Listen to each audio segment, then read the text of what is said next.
citizens of Glynn County. Father, just be with all of our staff members and their families. And Father, we appreciate everything they do.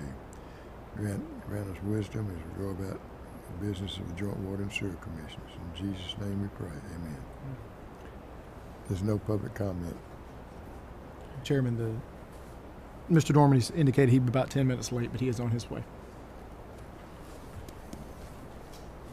We'll move to the approval section. The first item is minutes from the December 18th, 2024 Facilities Committee meeting. Do I have a motion? I'll second. All in favor? Motion carries 2-0. Next item is contract award community road area water and sewer extensions. Mr. Burris. So, Mr. Klein, would you mind pulling this up on GIS so we're all familiar with the area? We've been, for last couple of years, been working on getting a finalized design for the community road area. This is the section between Altama Avenue to the east to Habersham on the west.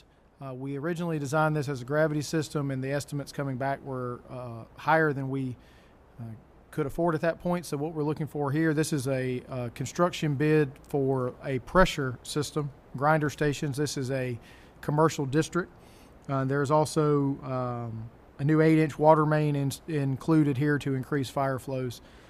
We had 4 bids that were received on February the 11th with the apparent low bid from UWS. UWS is the contractor that completed the ARCO project for us.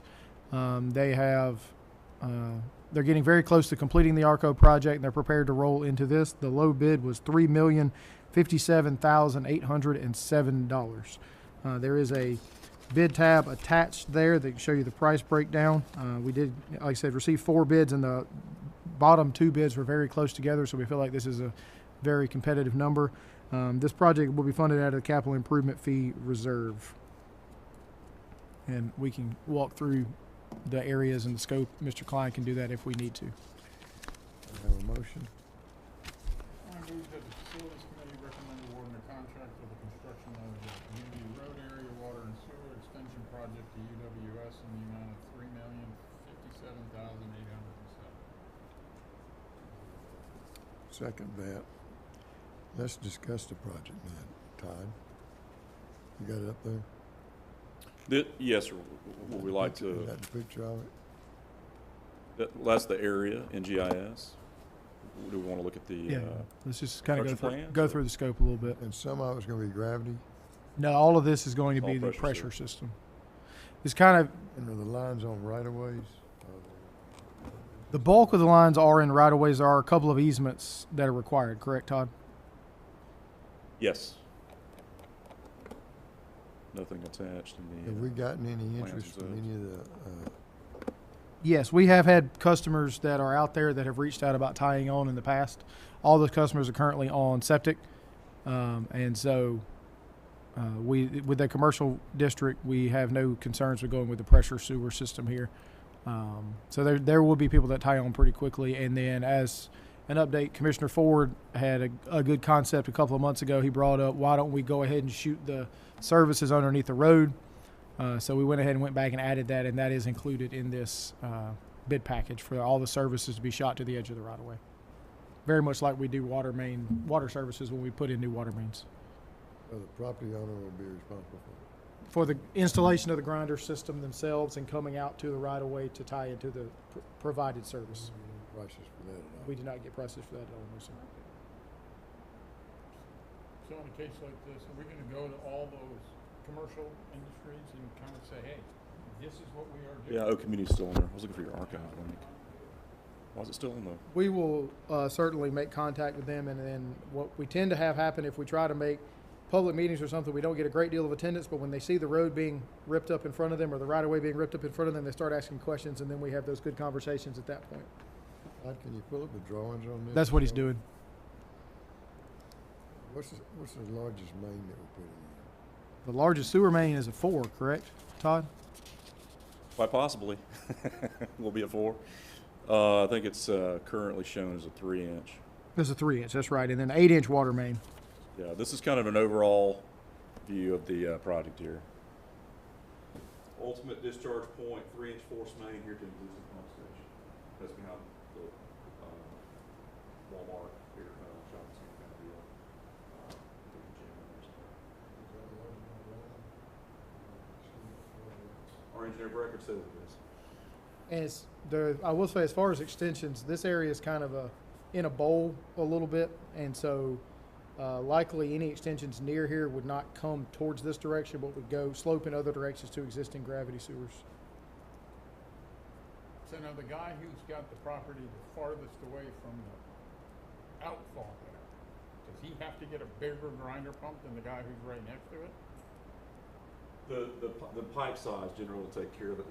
It's honestly probably going to take one type of grinder station throughout this whole development here. The curve is so plain on these things that they're going to pump in no matter what the head is.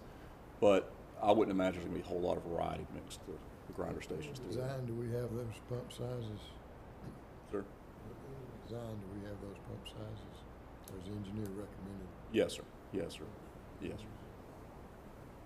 He confirmed with 2 different providers to check, make sure that we weren't stuck with one provider if something happened, so that he got different providers involved to make sure that the design worked.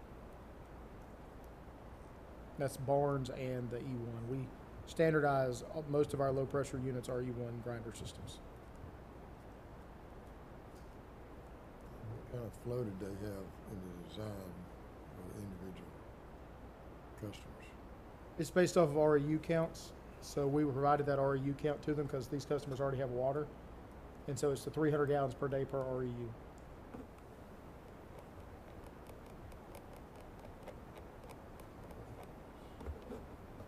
Most of them are just one because it's small warehouse type business set up out there.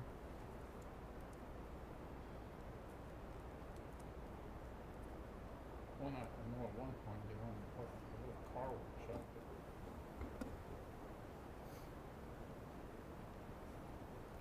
A couple of the customers out there, just because the type of their businesses, if they were to want to connect, they would have to put in pre-treatment, like the oil change places and things like that, would have to put an oil water separator, things like that, upstream of their grinder station before we would accept that flow. But it had to meet the pre-treatment standards. None of that is included in this plan here. That would be on-site pre-treatment that is required. What's the savings on this versus a gravity system? I think the estimate we got on the gravity was around $5 million, so it's about 40% cheaper than what we were estimating. We didn't get bids back on the gravity, but that's what we were estimating on the gravity.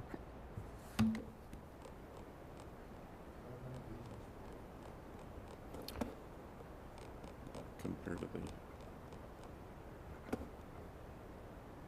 most of them were construction easements, fronting community to stay out of the DOT right away along from here. Majority of them. There are some bore pit construction easements to get across, for the current plan.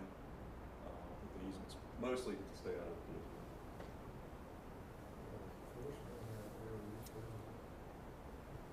the DOT. They will, yes, yes, yes.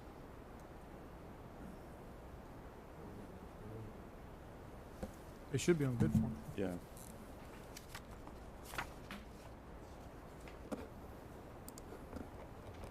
One-inch pedestal mount ARVs, 19 of them, line item 21 in the bid tab.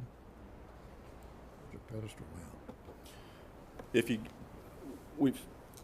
One option that we've used probably for about 8 or 9 years now is typically ARVs are in a manhole, a precast shallow manhole. Problem with that is they're out of sight, out of mind, and they never get maintained, to be quite honest with you. And the ARVs, by what they do, they release the exhaust of gas. So in a sealed manhole over time, that just deteriorates the equipment. One thing we've started using is what we call pedestal mounts. And basically it's a tap into the line like you would do a water line or a water main, a winch, poly pipe is tapped in to the force main that runs off to the side or the edge of the right of way. And you'll see these green pedestal, we call them pedestal mounts. They look like a telecom pedestal. Yeah. They're green polyplastic covers, vented, stand about 2.5, 3 foot tall. And the air release valve is inside of there, mounted inside of there. What kind of testing is required in the construction contract? So all of the normal testing per the joint water standards, pressure testing, no bacteriological testing, of course, since this is not a potable water main. But pressure testing will be if the contractor's going to be fusing these, which we suspect they will, with some drilling activities, the fusion reports of the pipes, those will have to be provided as well. Tracer wire testing for location. Tracer wire on the services too? They will, yes, sir. Now, on this one, are we using the tracer wire that has like we started using wire for a while that actually had labels on it as well. Is that what we're using on this, or is it just standard tracer wire? Standard colored. Okay. Okay, gotcha.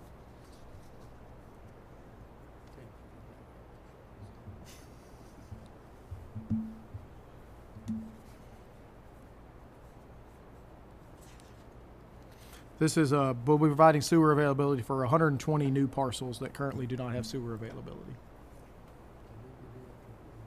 Yes.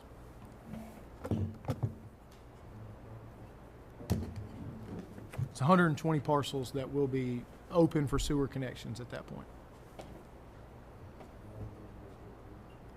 All of those will go through a 3-inch force main with the assumption that all 120 of them are not going to be pumping simultaneously.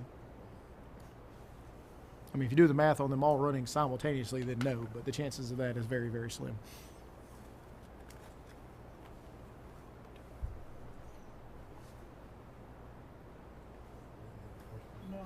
We are working with Georgia Power to see if they may be interested in allowing us to, instead of boring under Community Road there, see if they may have some interest in dedicating that private sewer there, so we can then, instead of boring under Community Road, just drop it into that manhole.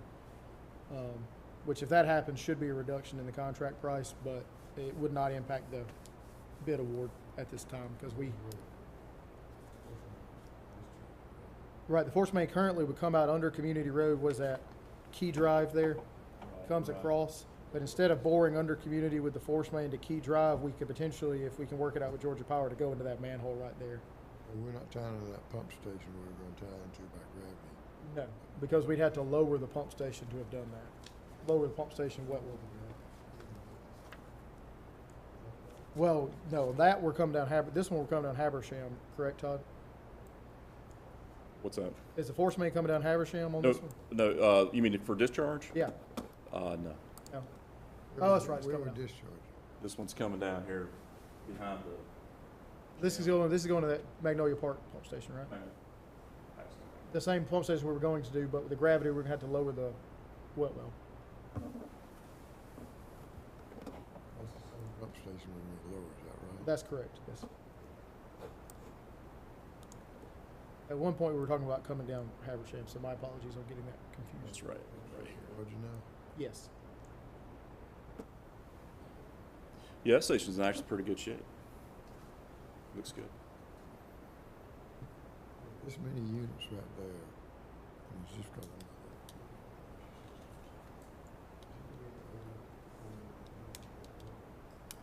There could potentially be some odor in that wet well, yes, sir.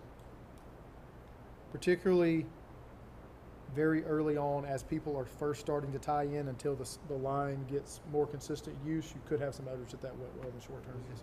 First pressure system we put in. It's not the only one in Glynn County. It's the first one that we will be putting in. Yes.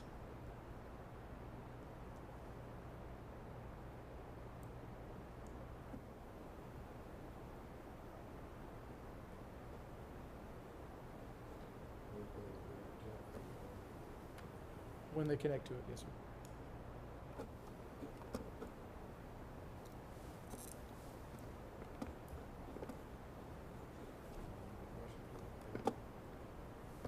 Two to nothing. Thank you. Next item is change order number 6, Dunbar Creek Water Pollution Control Facility Rehab. Yes, sir. So this is obviously change order number 6. There's a list there of the previous change orders if you need to refresh yourself. This has essentially 2 items in it. One is a reduction in the paving scope. We were originally going to widen the back entrance, and that did not happen. So we are also only paving a portion of that back entrance. So the total net reduction in paving scope is $140,592.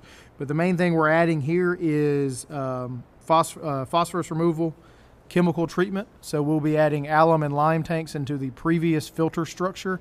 There will be 2 dosing points, one in front of the aeration basins at the influent wet well, and 1 post clarifiers before it goes to the new filter structure so that we can dose in either location. There will be secondary containment in the existing filter structure, so we don't have to build that. And so this is to buy the tanks and the pumping and piping equipment necessary to run that. They have, as far as paving, they've already started doing the paving since it was a reduction in scope. This is just to formalize that. And they went ahead and stubbed out piping outside the paving area, so the new paving will not have to be cut to do that.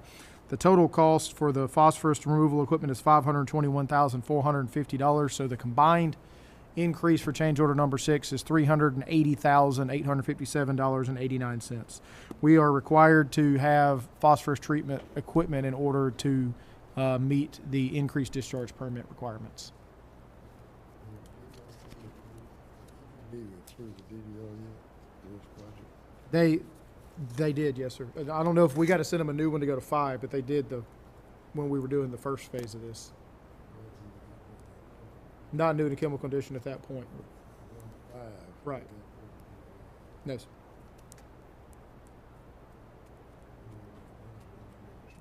I can check with them. I haven't had that come. It's in his contract, yes, sir.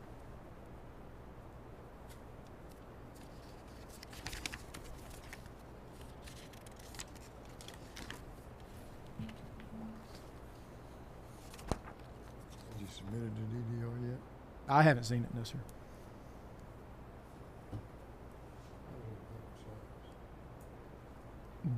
Size based off of the proposed dosing rate. I haven't seen the full DDR. I've seen the calculations on the equipment dosing, or the chemical dosing. It's a biological phosphorus removal, too. We've been taking weekly samples for that for a couple of years now, so they've been given all of that data. And when we get to the flow reports, you'll see that data. We've got to get below 1 part per million. We're running about 2 to 2.5 on the effluent right now. So that's why they were confident that we could get there with chemical addition. What size tanks do we have? I do not recall the exact size tank, sir.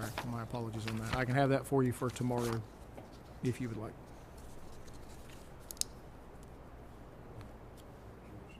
Is that Yes.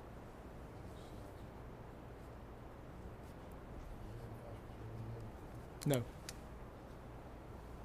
We used to have alum at Southport, but it's report only, so we don't do that anymore.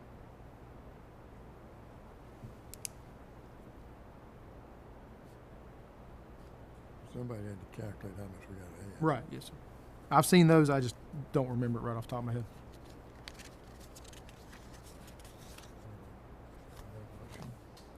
I move that the Facilities Committee recommend the full commission approve change order 6 in the amount of $380,857.89 to BGJWSC Construction Group for scope changes associated with the Dunbar Creek wastewater rehab.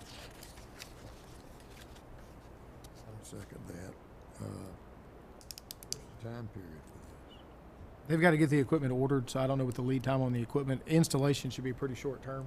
The paving is ongoing right now, so the paving should be completed by end of this week.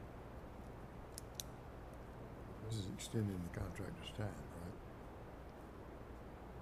Yes and no. There's not an official extension of time in here, but with the understanding that they've got to order the equipment. So we're not charging them LDs or anything on this.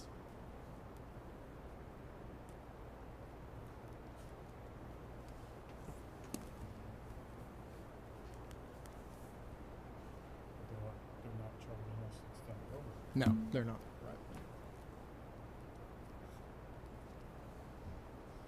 You have a drawing that shows the paving changes. I don't have a draw, well, not on this computer, but I can show you what they're doing.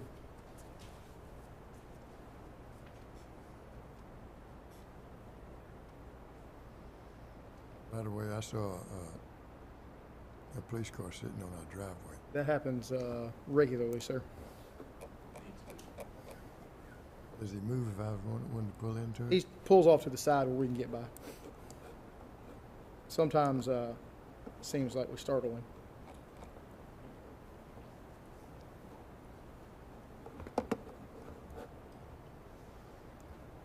Actually, let me go to Google Maps because our our GIS overlay is probably dated.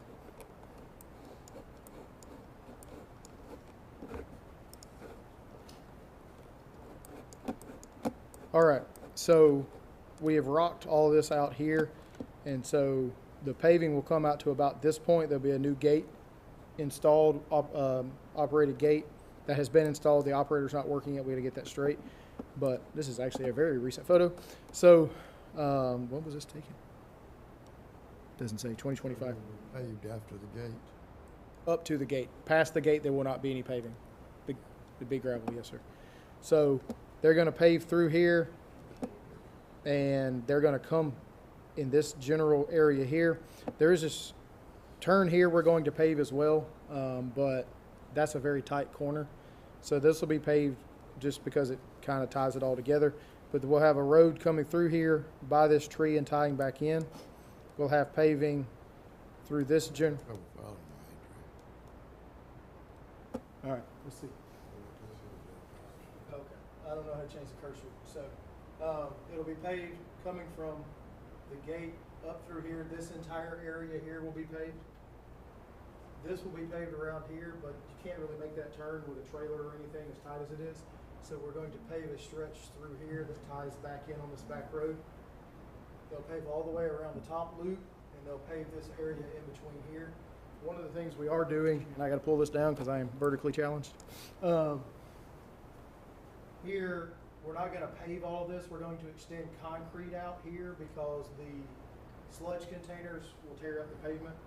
So we're extending concrete out, tying it in with the Headworks concrete, and it'll be concreted here and then paved in this general area. So basically you get a loop. So how's the sludge trucks going to be getting out of there? Sludge trucks could do one of two things. They could come this direction and come here, but that's going to be an odd turn. So what they'll likely do is come this way and turn right here and come through. We're going through the neighborhood again. They will not be. They should not be going through the neighborhood. Everybody will be going through the neighborhood to come to the plant. Potentially some passenger vehicles getting to the plant in the morning, but that would be about it. Should we put a sign up there at Sea Island Road? I think it's probably better if it just remains incognito. Because the last thing we need is if this gate is shut. We can put one at a gate, can't We could put, well, there will be one at the gate, but if we have one at the gate here, if we have the gate here, the last thing we need is somebody thinking they can turn in there, and then getting to that gate in a single lane, they gotta back all the way back out of that roadway. Because I don't know, I've seen a lot of people try to back around here, and they don't do too good of a job. The pond's right there too. The ponds are right there, yes, and Elvis is alive and well. Elvis is the gator.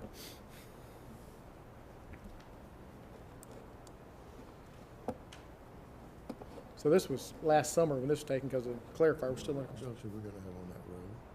Sorry? We own it to On here, and that's where the this, gate's going. Right around in here, and this is where the gate's going. We don't need it. No. So if somebody pulls in there, I mean, that's a pretty good place to go park or something like that. Probably. Anyway, people could park there, but then they got to back out. And it's single lane. It's not on our property, we don't have any.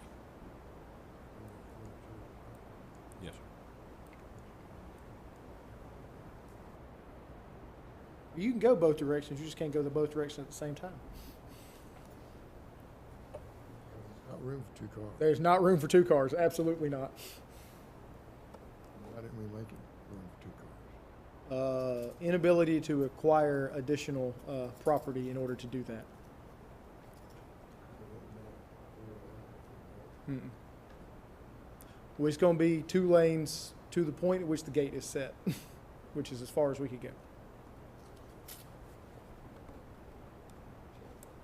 Gravel's gonna hold up with the sledge trucks. It has been doing well, even with them bringing like the paving equipment in and out thus far. Obviously, it hadn't been doing continuously, but they've been have a lot more trucks coming in and out of there than what we would ever have coming out on a day, and we've been doing fine. They got it compacted really nice in there. So BRW subbed the paving to Myco Paving, and they should be, well, rain may have tripped them up today, but they were paving yesterday. We have an ingress and egress right on that road.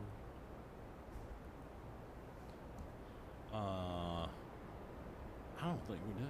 Technically, no.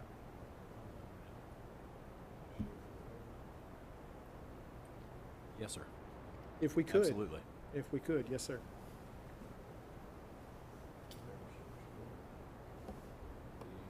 Definitely explored it. Yes, sir. We have definitely explored it. For years. Several times.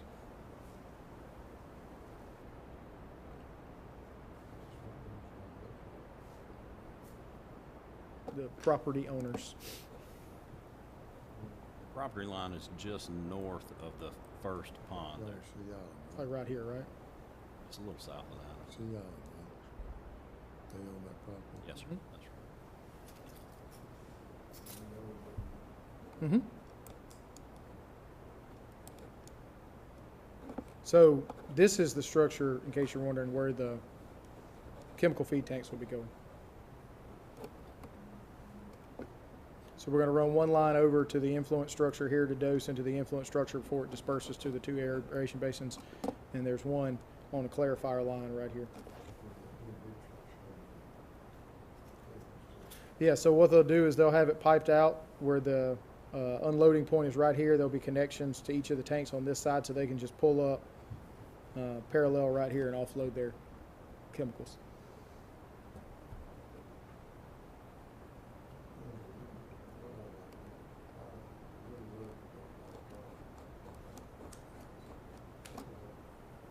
It stops, it goes around the edge of the pond and comes back around here.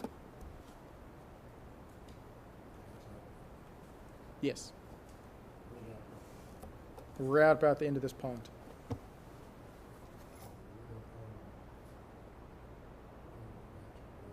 No, sir.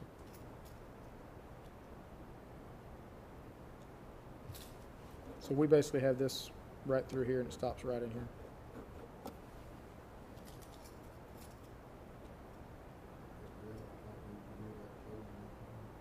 No, sir. Was this an EQ pond? It was an EQ pond, yes, sir. I suspect it would come with significant cost to close.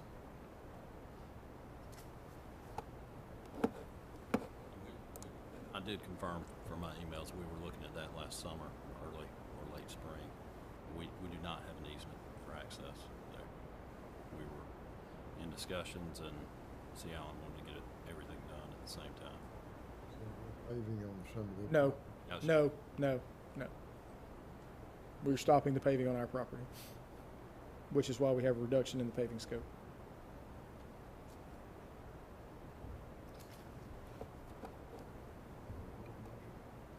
Yes, the motion has been made.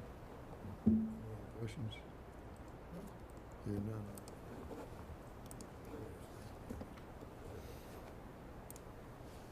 Next item is equipment purchase, Academy Creek DO monitoring. Yes, sir. As you know, we utilize a pure oxygen treatment system at Academy Creek, and we currently have DO probes in stage 1. There are 4 stages on each of the basins, and we take a manual DO reading on stage 4. The existing DO system, the monitoring system, fouls continually. It's a Mettler-Toledo product, and the DO probe fouls, and we get 0 reading out of it. So you're constantly having to go out there, pull the probes up, wipe them off, put it back in there, and then within half an hour they're starting to foul again, and it's becoming an ongoing maintenance nightmare. We piloted a YSI optical probe, and it did not foul a single time during the pilot period. So what we're requesting is to purchase 6 probes instead of 3 3 that go in stage 1 and 3 that go in stage 4 to eliminate the need to do the manual checks on stage 4, and that'll allow us to better dial in what our dosing needs to be on stage 1 so that we have sufficient DO in stage 4. This includes the display modules, a mounting bracket, startup and testing, and everything from YSI. And the total cost for all 6 probes and the equipment is $35,350. And this would be funded out of the Academy Creek operations budget. Motion? I move that the Facilities Committee recommend the Fall Commission approve the purchase of the DO monitoring probes and associated equipment from CO2 Solutions in the amount of $35,350. How did we pick that probe? Which probe? The YSI probe? The existing DO probes that we had, the Mettler-Toledo probes, were picked because that was the handheld equipment we were using, and so they just got one from that manufacturer. The YSI probes I had used previously, and we had great success with them, so we talked to the provider. They were willing to pilot one, and once they saw that it piloted and it did not get fouled, it has a bit of a, I think it's a air injection that helps blow things off of the optical end so it doesn't get clogged up. Staff was very happy with them not having to be constantly pulled up and wiped. You still have to pull them up once every month and wipe and make sure everything's good to go, but instead of having to do it every round or something like that, that's why we went with YSI. So previous experience. Can we control the oxygen based on these probes? We can't currently, but once we have the data, then we could go back and do the programming changes to make that work. They can absolutely be hooked up to do that, yes, sir. But right now, with the probes we have, we could, with any probe, use it to control, but the fact that when it fouls, it goes to 0, it would just open the oxygen wide open the entire time. So we would need to make sure we had something that didn't go to 0 continuously. If I'm in the lab, I can read what the DO is. I can read it from my desk, sir. If you should be able to from the lab. If I can do it from my desk, I can call you and ask you what the DO to make sure you can read it. I don't have it on my actual phone, but yes, you can get it from your phone as well. Yes, absolutely. DO, pH, the whole 9. That's something I want to. That's the first thing, literally the first thing I do when I come in after getting coffee is pull up what the DO and pH is at Academy.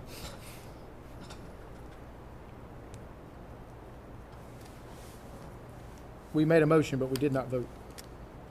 Any more questions? All in favor? Motion carries 2-0. Next item is agreement with HIC Altama LLC.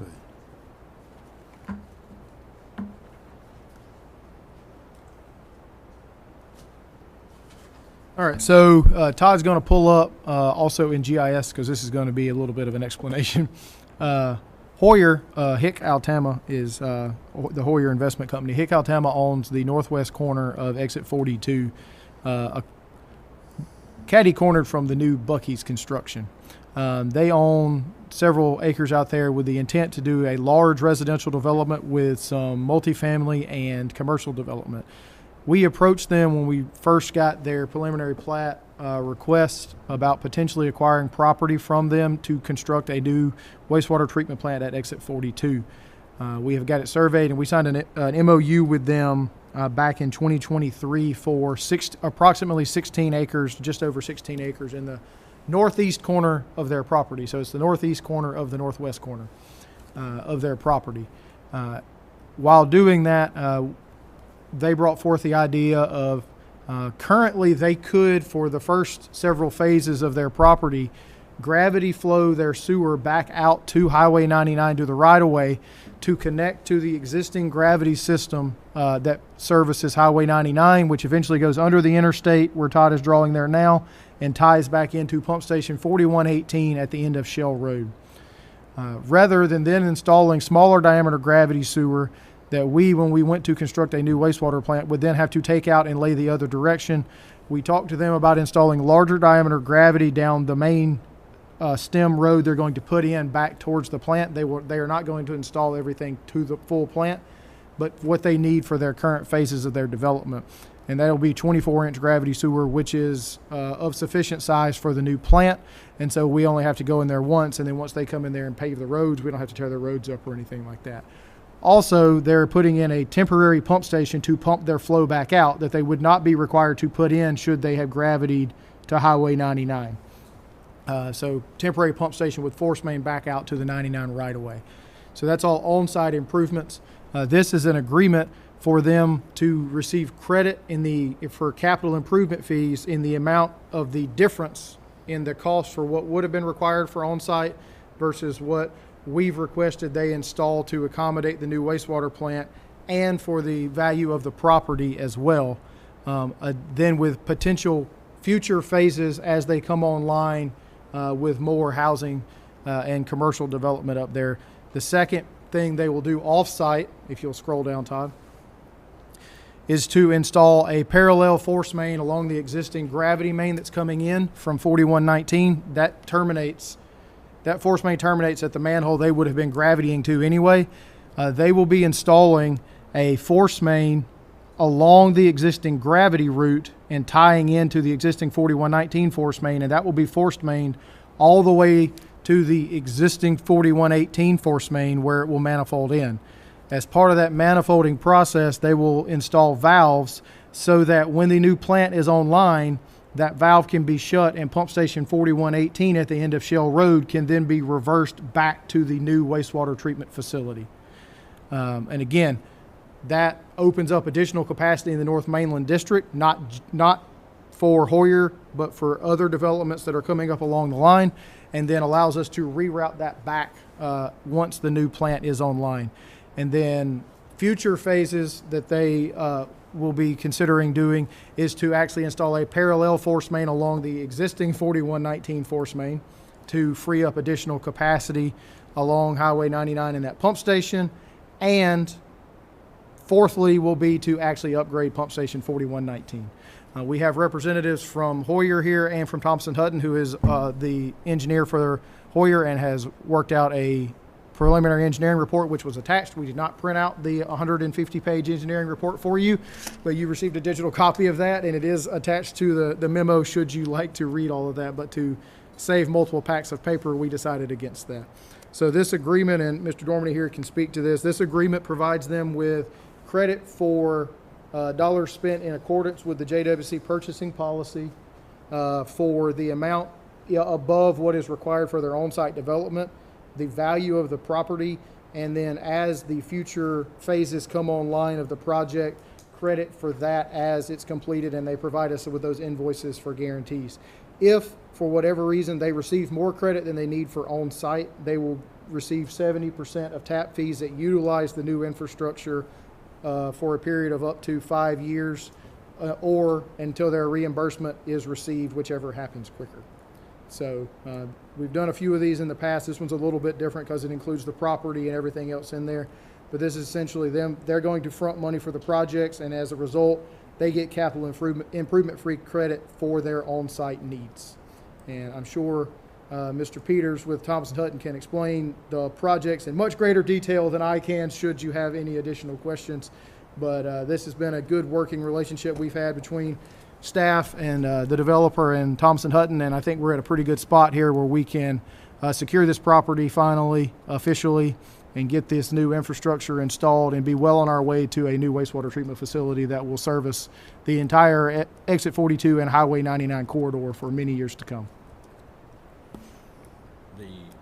So I've sent the drafts of the agreement, which is not contained in here, to their counsel. I have not heard back from him. I don't know if it'll be ready for tomorrow or not. If not, I mean, we can. Y'all heard anything from council on that? No, sir.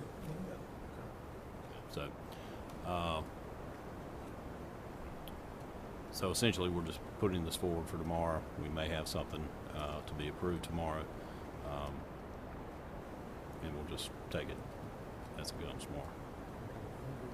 Told us a bunch of stuff that's kind of hard to follow. Understood. But some questions I have, number one, is how was the valuation of the property determined? We got an appraisal done 2 years ago, something like that. by a real estate appraiser that determined the value of the property at that time. What kind of buffer are we gonna have around our wastewater plant? Well, based off the size, we could easily put at least a 50-foot tree buffer on the west side and south side of the property. We could open it up to the back Can and you pull up the subdivision drawings, Todd?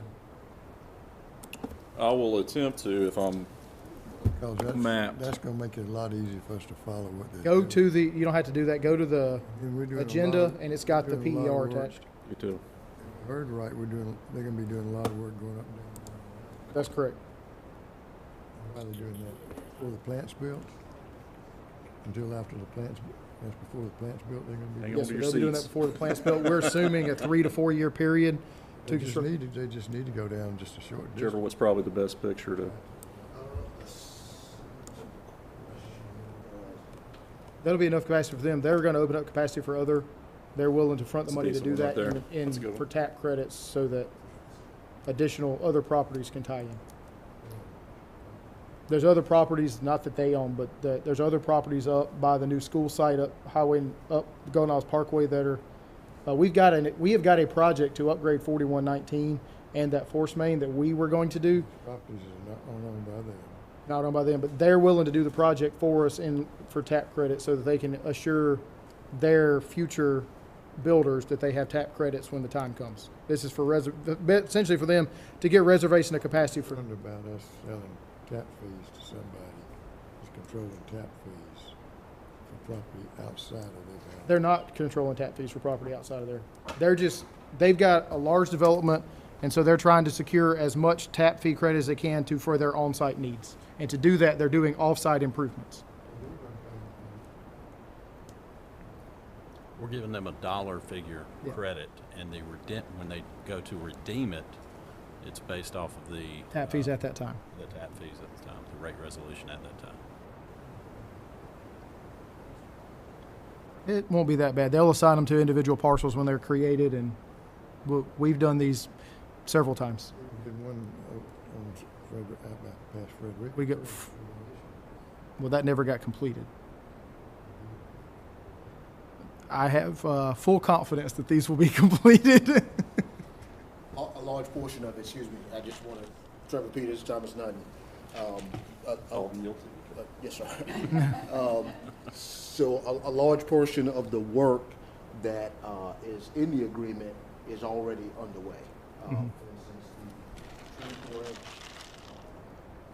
gravity sewer is being laid, I think it's around 2,800 linear feet of it, from this pump station location all the way down to Highway 99. And that 24-inch gravity sewer is solely to service, not solely, but its purpose is to service the future wastewater Yeah, I treatment. understand that. I understand why you got the temporary going this way.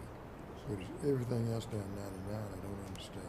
So let me add a little clarity to that, and it may be a little bit difficult to see in this drawing. So the items that are included in the agreement, there are 4 items total that are included in the agreement. It is the difference in the work that needs to be done between if there was a wastewater treatment plant and no wastewater. So there's a sum of work, for instance, this 24-inch gravity sewer would not need to be installed if there was no wastewater treatment plant. That's all on site. For the off-site, and then we also have the property, right? So that's 1 and property is number 2.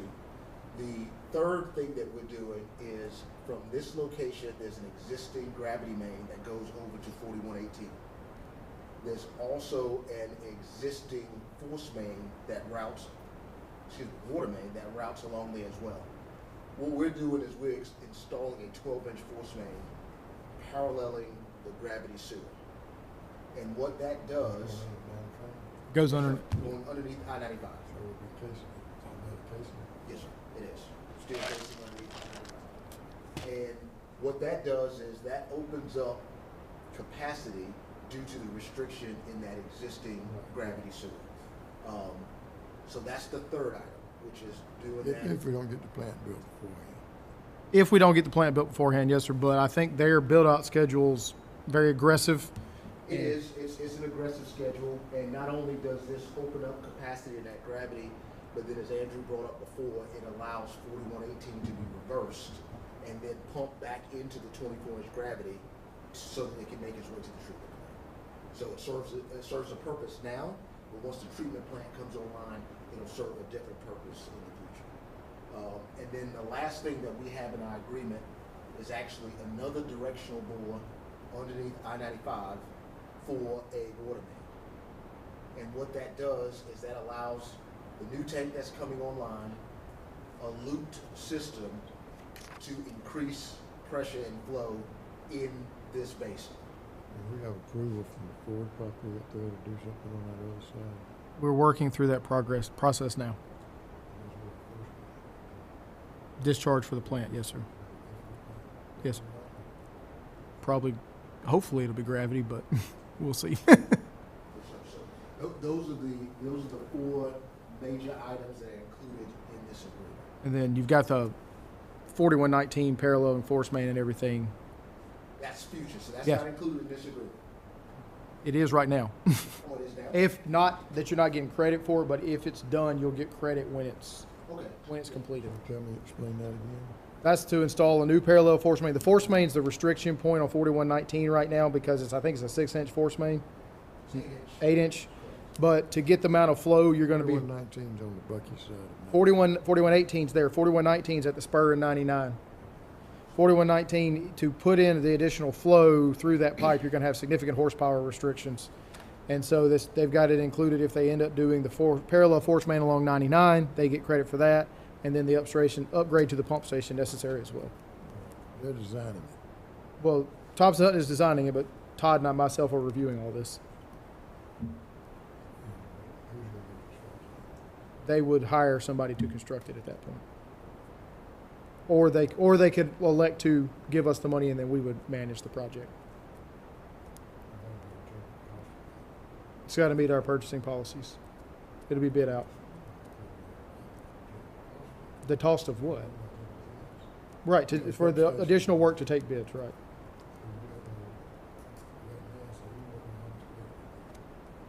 Depends on the cost at the time, correct. That's correct. Yeah, the items that we have included currently, we did get bids on those items, right? So initially we did an engineer's opinion of probable cost, and then we got bids on those items. Obviously, Hoya Investment Company has a contractor already on site that's installing, putting in that work. And so they were one of the bidders that we did the additional bids to validate those prices. What about That would be bid out through our normal processes. Yes, sir, that's future work. So if the plant's not built? Right, if that is needed before the plant is built, that's correct. Fill out that subdivision. So right now, this first phase is supposed, the first phase, which is 159 lots, will be available for folks to start moving in or going vertical by October of this year. November of this year. And the numbers they're running, they're expecting 10 lots per month for that first phase and then moving on into the subsequent phases. How are we going to get to our plant through your subdivision? So there's an existing road here that, Is it existing road right now? yes, sir, that's the road that goes up to the Wildlife Management, WMA. And if you notice, it cruises right by this potential pump station here. Now, as a part of this construction, we're actually constructing this road all the way up to the pump station. That road will be dedicated to the county, so it'll be public right-of-way up to this point. From this point up to the future wastewater treatment plant, that work will be coordinated with joint water and sewer so that at the time that this plant is ready to be operational, this road will be installed by Hoya. Where the houses is going to be around that plant? All the yellow. So this is all the yellow here. So this site that you see, yes, sir, these are, and it's a little bit difficult to see, but these are townhome lots that are adjacent to this. Where's that plant? Right there. This square right here, rectangle. Now this is shown at 20 acres. And what's that dark blue stuff? This is commercial. So this is multifamily, which is the Constitution. And then all of the blue is commercial. And then the wastewater treatment plant property is at the top there. It's shown at 20 acres, although you guys only need 16 in order to actually build out the plant itself. So there's some built-in buffer in that already. So we're getting 20 acres from it. We're getting 16. 16 is what we were originally. They were willing to give 20. We talked about 16, and rather than being greedy, we stayed with the 16 we originally requested. And it gives additional buffer. 20 would give us more buffer. I mean, I've seen wastewater plants like this built before, and in 10 years down the road, everybody buys lots and they start suing the county or suing us because of the plant. The plant was there before they built the houses. This happened in Gwinnett County, and they had to buy about 100 houses in the subdivision to settle that lawsuit. I'm just concerned about that because these are. We've never built a plant like this in this county where we've got new houses going around it. This is very much like what we have set up at exit 29. Very much like what you have at exit 29. But exit 29 has probably a little bit more buffer. It's got the school site for one thing. There are houses that back up adjacent, their backyards are adjacent to the plant property, and there's townhomes on the other side now. And again, as you mentioned, on this side, obviously.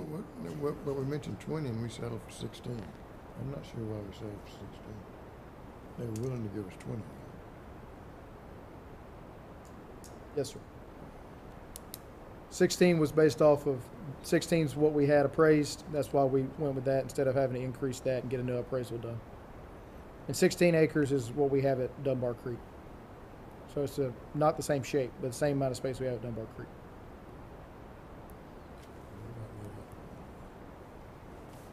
Not on any official drawings. I had a napkin one time.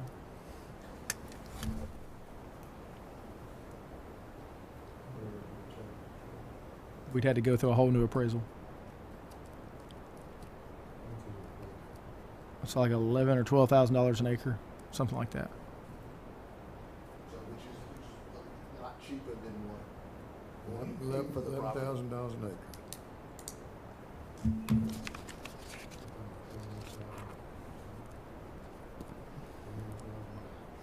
That was appraised 2 years ago. To give us more. Well, they ought to give it to us for the same price as we paid for it back then. I mean, what would that affect you? Would you have to redesign something?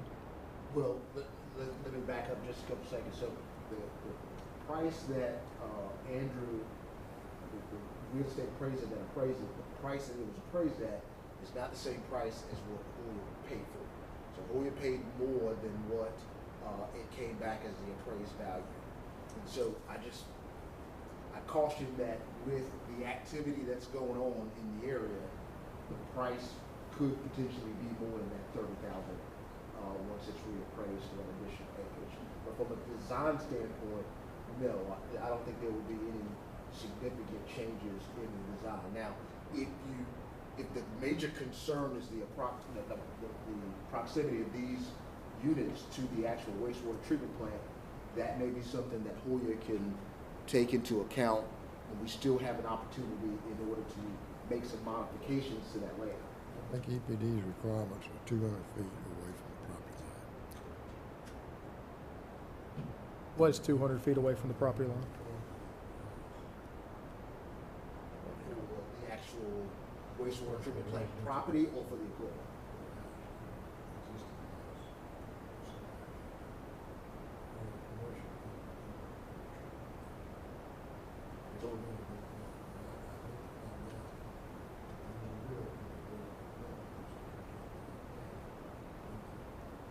Well, I mean, again, one of the things we brought up earlier was that if things go the way we anticipate, that plant will be in place and operational long before we get to this point.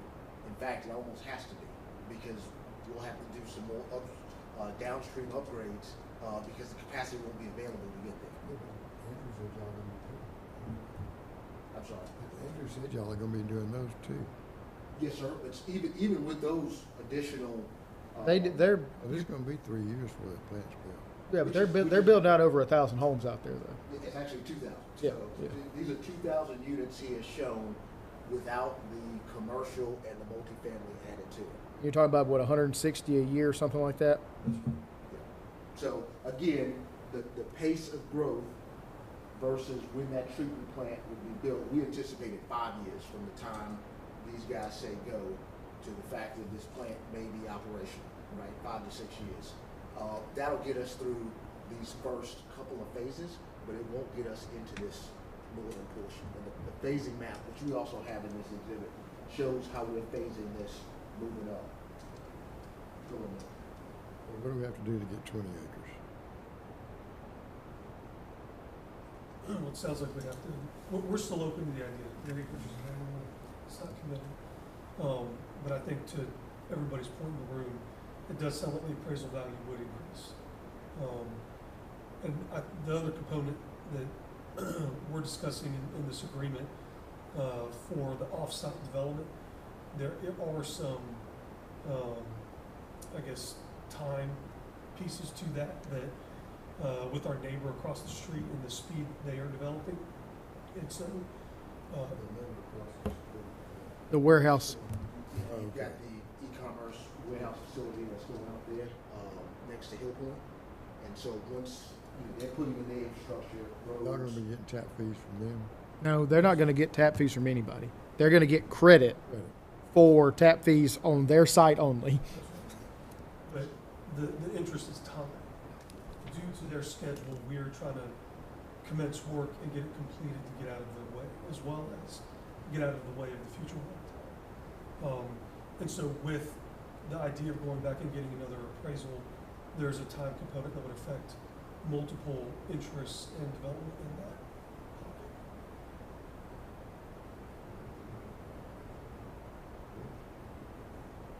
By what? The 16 or the 20? I don't know they would agree to that. That's what I'm saying. Let me ask you this, is there an opportunity for us to settle? Still negotiating. Yes, sir. Yes, sir. And I'm just trying to, I guess, understand if there's an opportunity if we agree on the 16 acres currently in the agreement, but if Hoyer's open to it, then there could be an agreement to get that additional acreage at a future time, right? I mean, we can roll it right underneath or right after this one, but it's, with this agreement, obviously with the timing involved, the e-commerce facility over here, they expect to be operational by October as well, which means all the infrastructure is built out, the 150,000 square foot building, along with all the parking area and everything else, and to come back and start doing work within that area, the cost is going to change tremendously.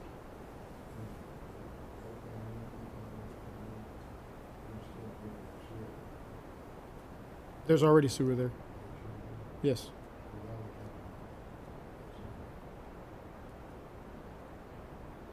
Because we're not talking about just for what they're installing is not going to do anything for the e-commerce facility whatsoever. But it's all going to go through the same line. Yeah, the reason why I'm bringing it up, sir, is because it runs through their property, and they're developing that property with, buildings and pavement and storm pipe and all that kind of stuff. And so if we get it in first, we're going into pretty much virgin ground versus if we wait, even a couple of months, that won't be the case anymore. And so that makes it a lot more difficult for us to. What's wrong with that?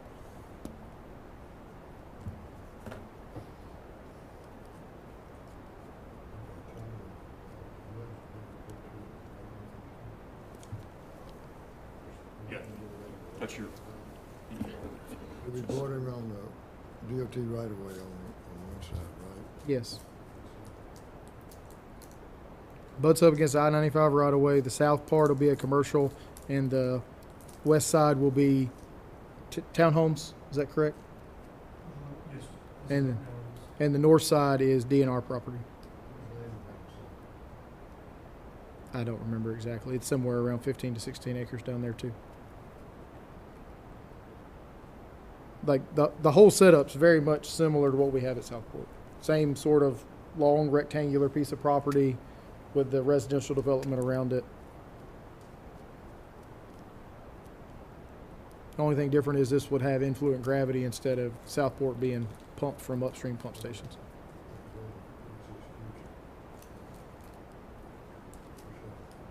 That's residential. Yeah, this is all residential. development, yes, sir. Excuse me? What was it? So a portion of the site here, a small portion drains towards the Highway 99 right away. The majority of it through these series of these proposed ponds here will discharge through a ditch up here on the north end going towards the Austin Highway.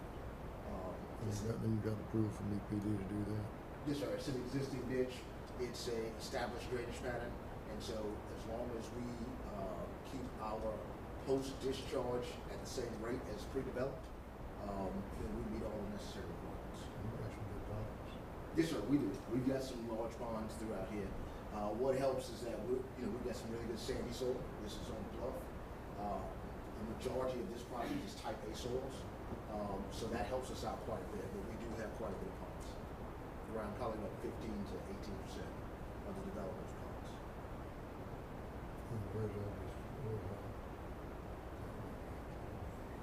Current plan is to go under the interstate, assume,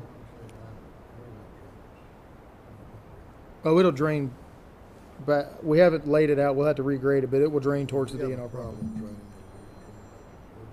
Yes, we'll drain back into their drainage.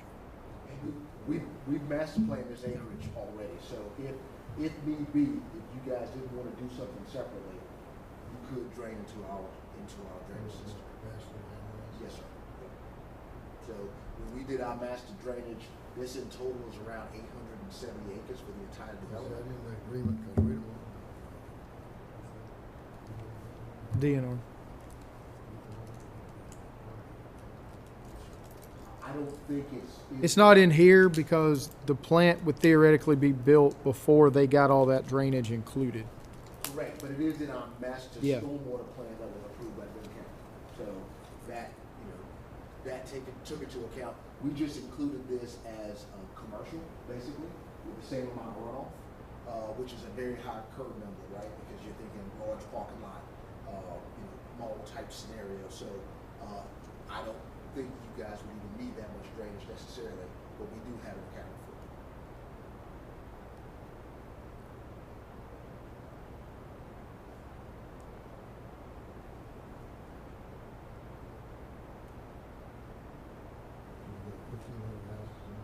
About 2,000, yeah.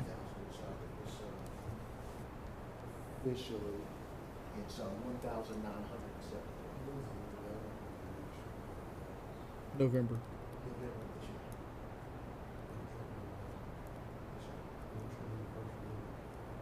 So currently, You started clearing yet?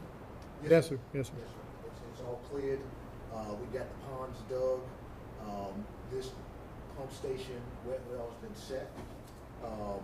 We started running the 24-inch back this way, and I think they started on the top end, running it down as well. Mhm.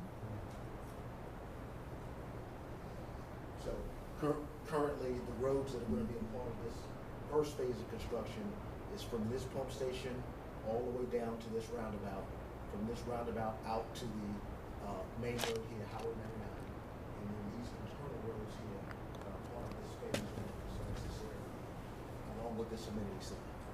So that road where you roundabout, before you get to roundabout, what's that? That's 99. This is Highway 99.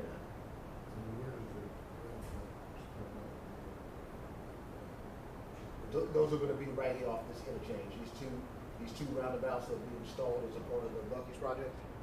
Is that what you're referring to?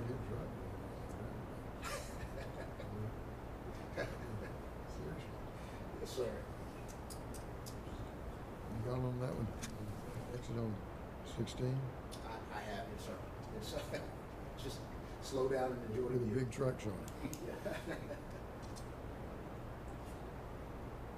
That's got all the rave now. DOT doesn't like intersections. They like road.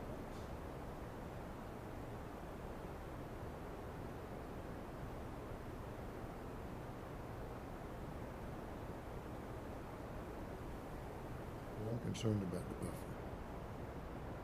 And I know that in the Net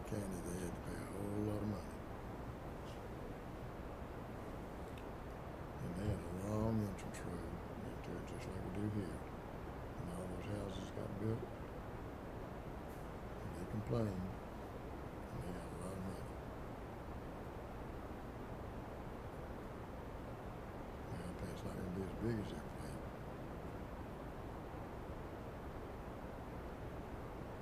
And so, I mean, if there's any way we could get to 20 acres, that'd give us more buffer too.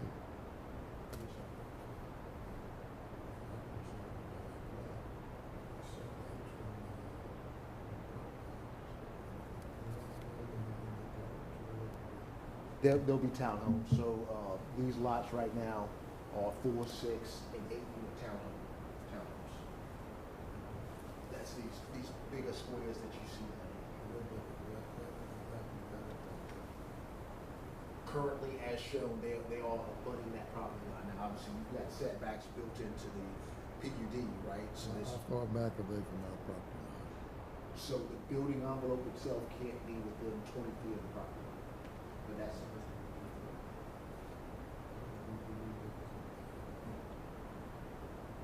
16 acres, we're gonna have 12 acres, 10 acres maybe to deal with. so I honestly think, and without Andrew, kind of showing me what the eventual layout will be, I mean, it really only needs 16 acres, right? And we kind of squeeze this thing this way, right? Move it in to compensate for these 4 acres. We could probably put a buffer in there that will suffice. Does that make sense? Mm-hmm. Most of those designs, especially if I look at like Canal Road, it's more linear than anything, right? Than width-wise. And so when the operations are really, that 16 acres end up being like this, we can have a built-in buffer there in order to compensate. Pretty decent as well. This plant's gonna start out being $1.5 million. Mm-hmm. But it's gonna be probably designed for 4.5. And I don't think it's gonna be able to do that without a buffer. I just don't think so. And I've always expressed, and I talked to Todd about this, how our sludge trucks and everything else, they're gonna be driving through a neighborhood. They're going through neighborhood streets, right? But there was a commercial area on that. That was different. And the commercial area, all of those, those buildings are backing up to 95, right? Yeah, they'll be all the way here. This back. And the road is gonna be in front of them the road's gonna be between them and the property. It's gonna be not on the road's not gonna be paralleling on the DOT right of way. It's on the opposite side of where the buildings are gonna be, is that correct? Yes, sir. You have buildings lined up along the DOT right of way here. So you're driving between buildings and homes with our sludge trucks. And how long a road is that? This is, I think, right at about 4,000 feet. So good portion of the line. Now this is a commercial spine road, right? So it's I believe it's a 150-foot variable right of way, right? So it's a large right of way. We've already, as you can see along here, intentionally put in buffers behind these houses here to separate them from the traffic that we assume will be going to, the Chick-fil-A's and the retail shops and all that kind of stuff, hotels and everything that's over here. And so those sludge trucks will be following. This will be public right of way, owned by Glynn County. They'll be following this route out of the development.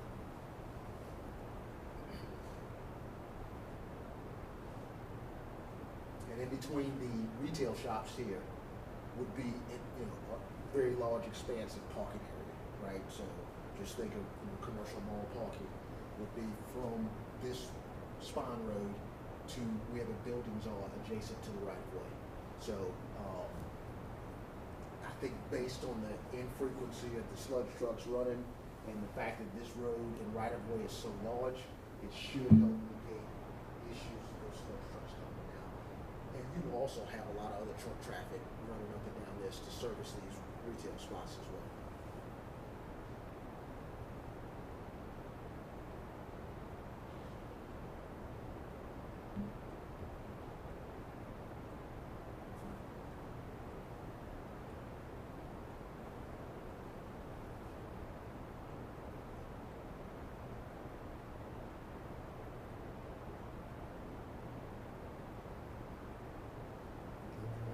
Six acres. It's the same size property we have at Dunbar and roughly the same size we have at Southport. Yes, it can. Well, we got a 2.5 waste load down there. Yes, sir.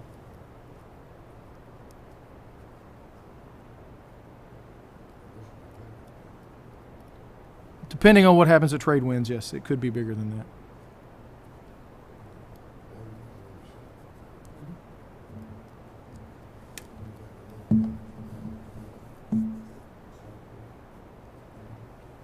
If this goes through and some of the other areas that go through, probably. But you're gonna get to Southport, one of the areas Southport is maybe in 82.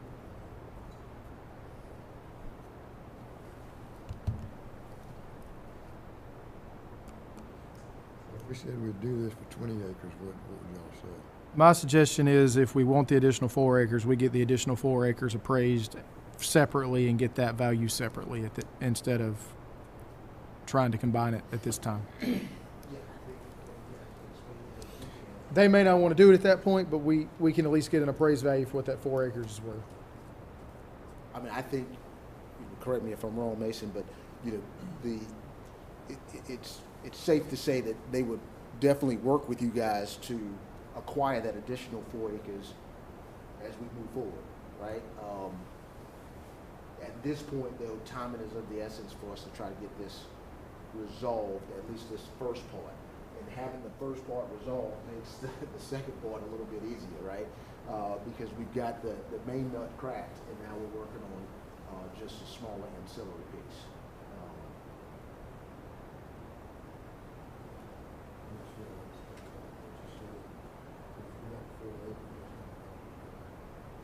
Well, without the agreement in place, the work that we need to do, specifically the offsite, I'm sorry. Now, without an appraisal on what that cost would be, and right now I've heard appraisals in this area running 6 weeks or so to get done. Then we have to come back and get the paperwork revised, wait till the next agenda comes out and we can get in front. The likelihood of us being back here in March is probably low, so at the earliest it would be April, late April, and that's pretty significant at this point. Most of this off-site work we would have done by late April.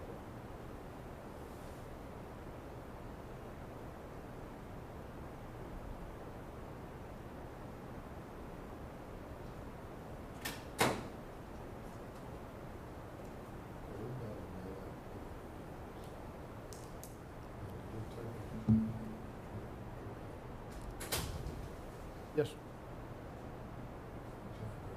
Yes, sir. I think it's 27 feet out there, something like that. Where's the high point? Where's the high point on the property? There's a ridge. Right, there's a ridge that goes right through this area.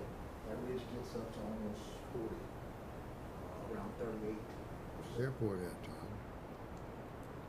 Airport is one of the highest points. I can pull it in GIS. Airport and the public safety complex. Yeah, that actually is one of the highest points in Glynn County. So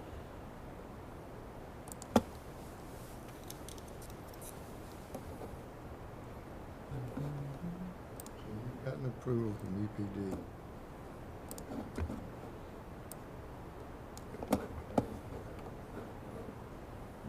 No, sir, so what we wanted was, we wanted a larger dedicated canal, is what we were wanting. That way we wouldn't have to go back and forth with them regarding upkeep and maintenance of that discharge, right?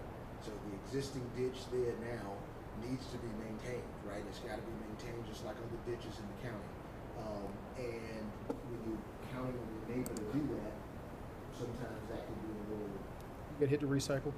that could be a little bit difficult in negotiations. So our proposal was to have kind of a straight shot. We'll maintain it, our own canal that we can discharge to.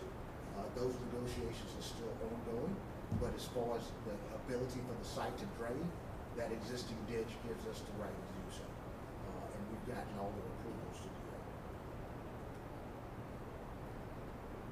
So there can be a homeowners association, There will be, yes, sir. That's so right. they'll be maintaining the ponds. Yes, sir, that's correct.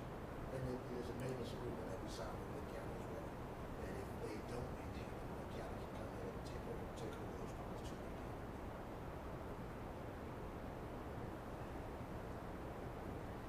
Chairman, 25-foot contour at the center of the tornado. Yes, sir. They do. Correct.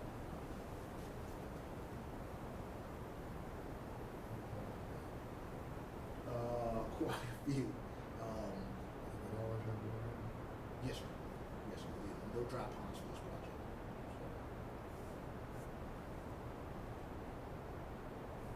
We'll end up with something in the range of probably 15 to 20 acres. I can't say that one. Yes. Probably. I don't know how much water it does, but Not on purpose. not on purpose. We're not inviting them out here. See, that area is out there is about almost 15 feet higher than the airport road. Yeah, and there's 25 contour per LiDAR.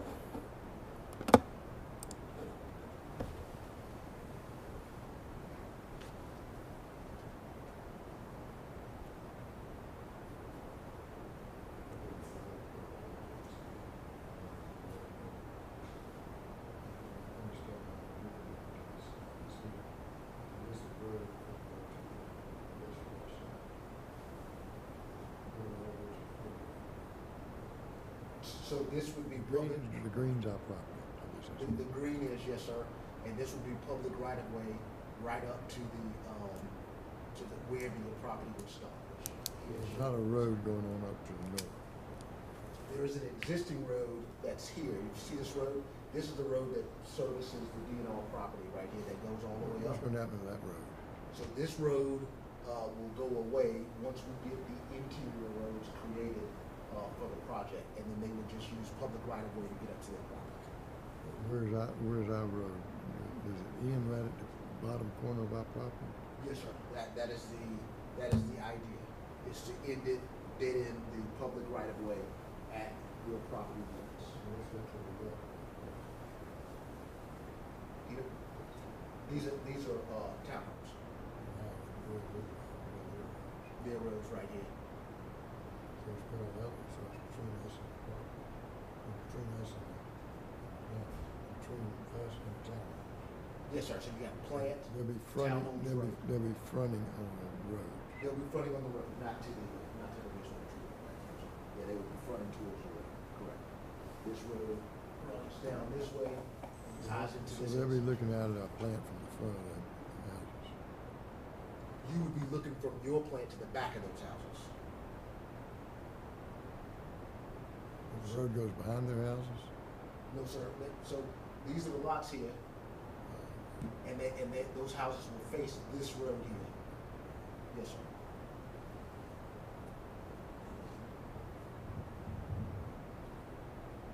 So they're big ones, it's driving down, they have 4 acres.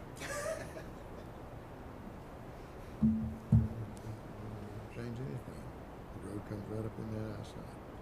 The road already comes up into our site.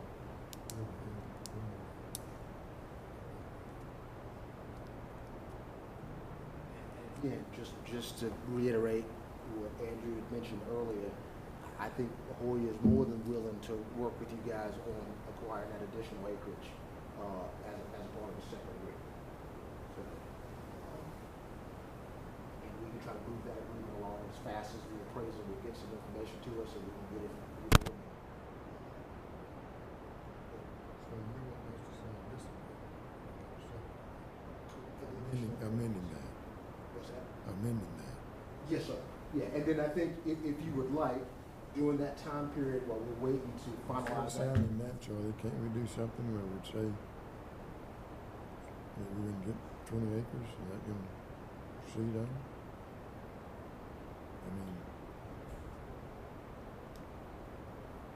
I want to get with Andrew and see how we can put a site on there. Plan.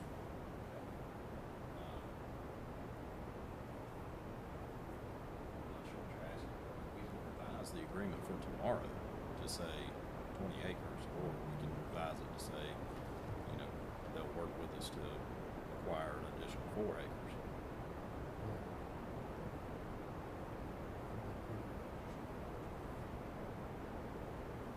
Yes, sir. Right. Gotta be a little appraisal pretty quick. We can agree to. We've been told 4 to 6 weeks on appraisals right now. We can agree to provide credit in an amount to be determined by an appraisal, if that's what you're talking about.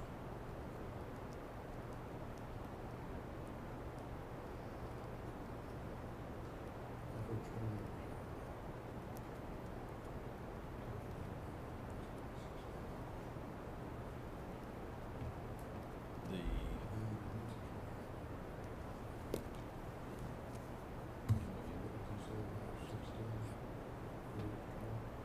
So we just When basically. they originally laid it out, it had 20. We did an MOU in, I believe, August of 23, September of 23, that included 16.09 acres in the MOU. We originally laid it out, we didn't know what acreage they ultimately were gonna request. So we just kind of, I don't say fudged it in, but we kind of put a placeholder in there for that area to be for the future wastewater treatment plant. And then once we into that MOU, Todd and Andrew actually sent us what they had surveyed and what they wanted, which was that 16 acres and change. And so that's what we moved forward on based on that. I'm concerned about those future townhomes and those people being right up against that.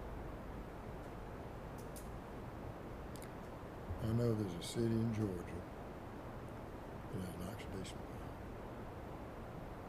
The developer came in there and built houses right adjacent to where they're facing the water.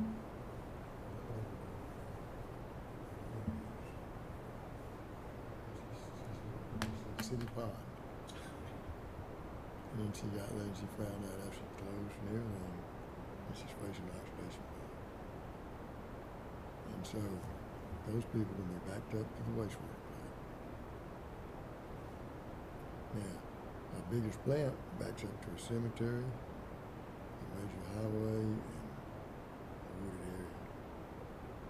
And so we still have complaints about those.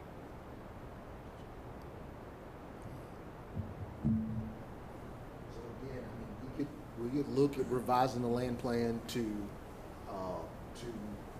eliminate these lots or actually allocate them someplace else so that we have this area. I mean, I don't know if it'll be just straight take out these lots, but you would.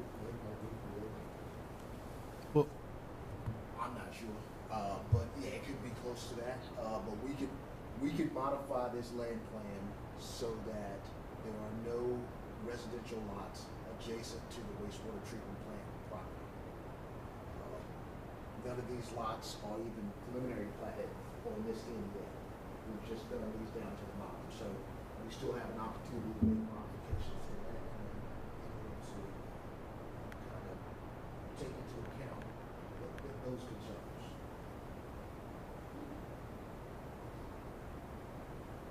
And what would you actually expect to see? I mean, are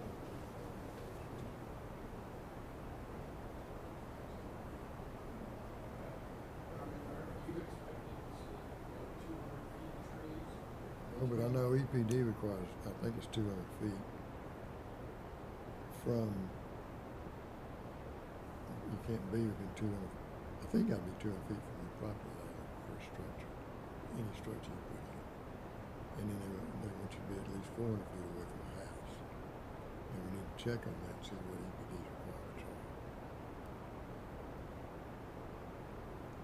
And again, so Is- you're saying property line, or is it, I thought you had to establish a,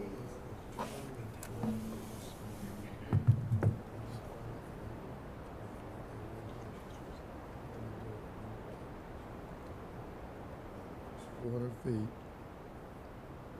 from the house and 200 feet from the property line, and we just need to see what that is.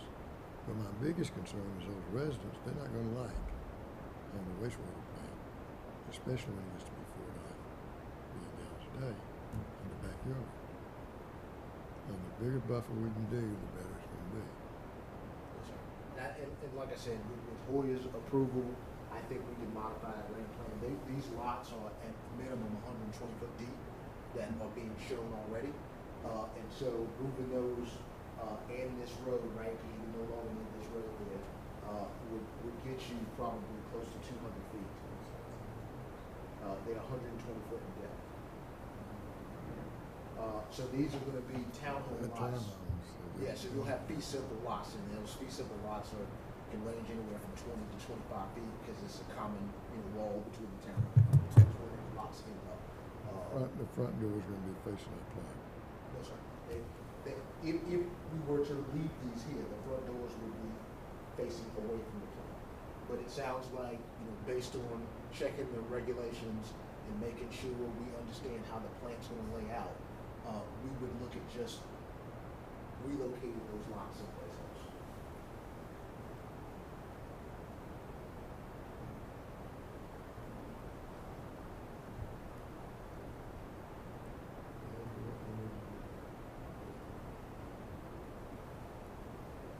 Like I said, my recommendation would be to potentially amend an agreement later once we've worked that out. Got a new appraisal for that. And additional amendments if necessary to go through it. If we don't move forward with this today, it does throw a significant wrinkle in a lot of work that has been ongoing from design and everything else and layout for a couple of years now, and we'd have to reconfigure a whole lot, not just on the Thompson, Hutton, and Hoyer side, but also all the stuff we've done at Exit 42 and plans we've made as far as pump stations and water mains and everything like that. If this does not end up working out, it throws a whole lot of wrinkles into the entire system. Well, my recommendation on the 20 acres is to appraise the 4 acres, assuming we can work something out. I have no doubt that we can work something out, but assuming we can work something out, we would amend the agreement later. But that's just my recommendation at this point. Yes.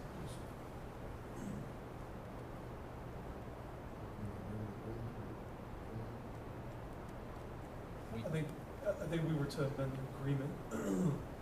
My recommendation would be to have some kind of language in there to have a right of first refusal on a to-be assigned additional acreage to achieve a desired buffer spelled out by the EPD or the Brunswick-Glynn, Joint Sewer Commission. Something to that effect. If the intent is to be specific for the purposes of a buffer and not future expansion, etc.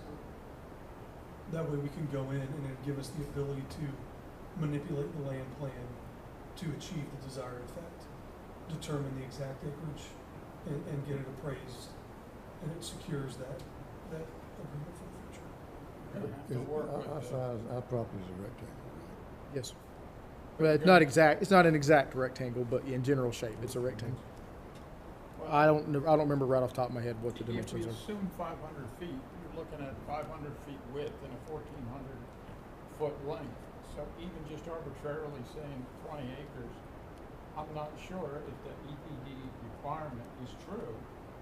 I'm not sure you're going to be able to configure that property to meet those requirements. Well, that's what I know there is in the regulations. So you need to look at that one. Yes. Yes. Yes, sir.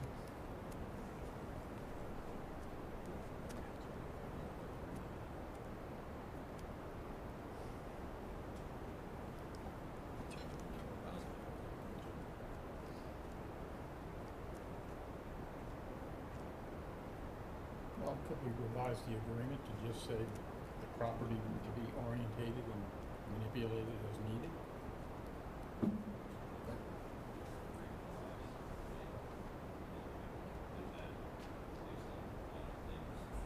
Vague and,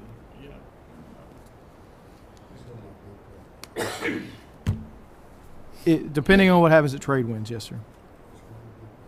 If depending on what happens at trade winds, you could be at 4.5. If trade winds doesn't end up becoming much industrial property, you may probably stop around 2.5, 3. Just because the reason I say that is the property past the spur is like there's like 7,000 acres in conservation north of the spur that can't be built on. So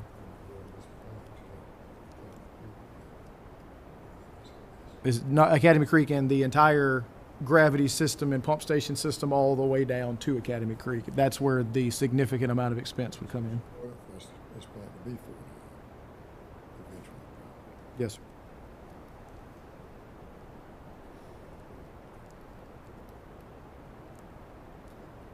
Nice subdivision. Yes, sir. It's gonna be an upscale subdivision.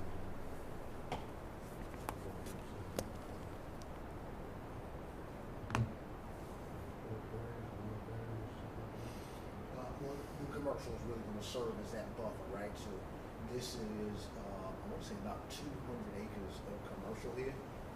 And so with multi-story buildings here going up along the right-of-way, that'll help to buffer a lot of that sound going towards the residential portion, is what the idea is.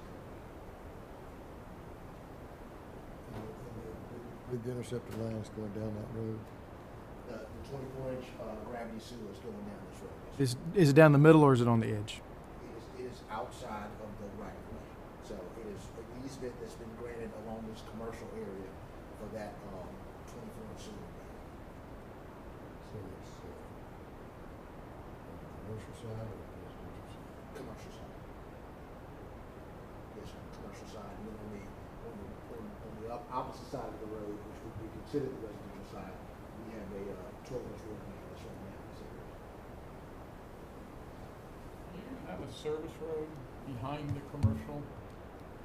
It's not planned at this time. However, the commercial development is going to be, wholly contained in these pods, right? So if they choose to have a access road in the back for deliveries or for servicing the buildings or whatever that case may be, that's going to be laid out based on the future development. Each pod that comes in or each tenant that wants to occupy has their own kind of little layout, and then what we do is we take all of those and kind of master plan them all together. But it's built to suit, right? So as clientele change, the plan for this area adjusts accordingly. But it'll all be within this 200 acres. Well, I'm just kind of curious, because then the sludge truck could go on a service road, because if I'm driving my car, I certainly don't want to get behind the sludge truck either. Yes, sir. I can see that. Well, okay. Well, the trucks do have. There is a tarp that comes back over the canister. Like, there are trucks that haul sludge all over Glynn County right now. I don't get behind dump trucks either. You and I don't, they don't bother us.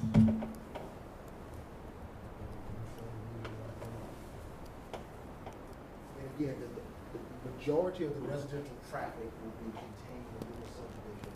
Those ones accessing the commercial portion of it would use this spine road. So the spine road was designed specifically for truck traffic to be able to access these commercial areas, which means it can accommodate slush trucks as well. In our county where we have a plant, about 40 acres. There's not going to be plant.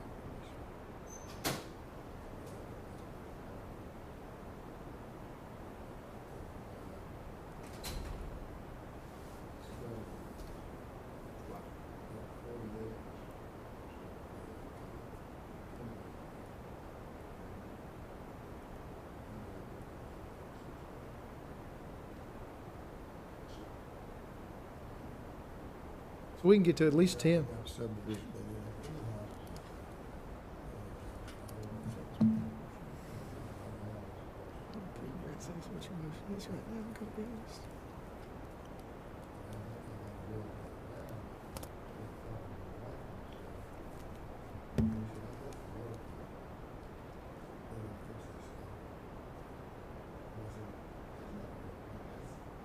Big as wastewater plant. I said, if I got the contract to fix that over, maybe we could afford the house. So those things are gonna happen. And I just don't want the JWSC and everything to get a bad name because of the plant affecting people like that. I will say, I mean, at Southport, we currently have a 1.5 MGD facility. There are houses that back up to the property now that I'm guessing those houses are within 150 feet of those structures. We do not receive odor complaints down there. My children go to the elementary school across the street, and I literally asked the teachers if they ever had any problems with the wastewater plant, and the teacher asked me where the wastewater plant was at. That's why I like to be alongside the interstate, because of that automatic. Again, like Andrew said,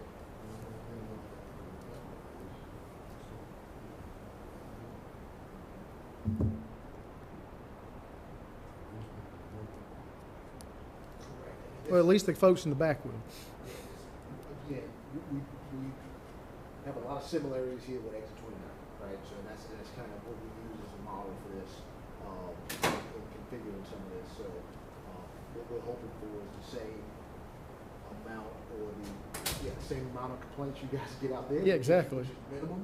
We're looking for the same thing for this facility as well. But we will, again, look at those regulations, take a look at the layout of the plant, make some adjustments perhaps to this land plan in order to remove these lots adjacent, and then also work with you guys in the future to amend the agreement for those additional 4 acres. So I think the combination of those 3 things are a recipe for success. Chairman, just for information, we have 8.6 acres at exit 29.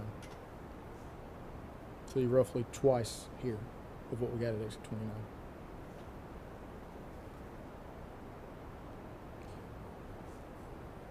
No, I mean, we could add one more basin pretty easily there. Yeah, you can. And then let's see, at Dunbar, we've got, lost my place with my shifting around. At Dunbar, we've got 16 acres, but that includes sections of the marsh. So we probably got more like 12 acres of usable. Academy has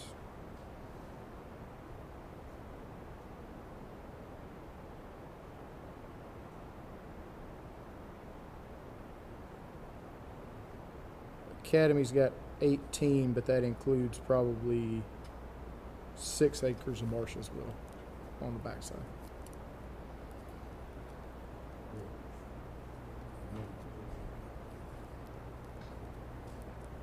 But I'm concerned about the buffer. Right, right. And I can confirm those. I can confirm the requirements on the buffer.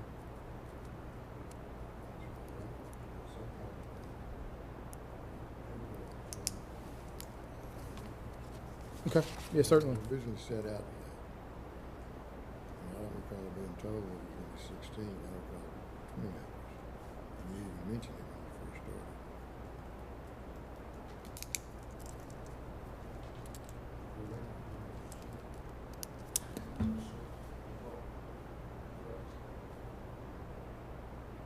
And I think, as Mason stated, Boya's invested into working with you guys in order to, this is a long-term relationship, right? So, I mean, this is in the back door of their community, and so as much as it helps you guys, it helps them as well. And so as we move forward, those agreements can be hashed out and put into place. And I think they don't have a problem agreeing to continue to negotiate as we work out these details for increasing that area.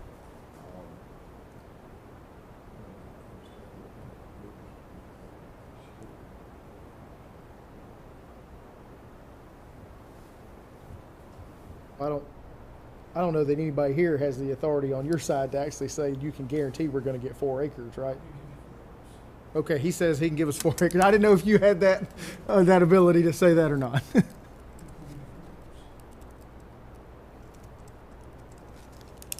But me and Charlie will get with them. We'll figure out something in the agreement.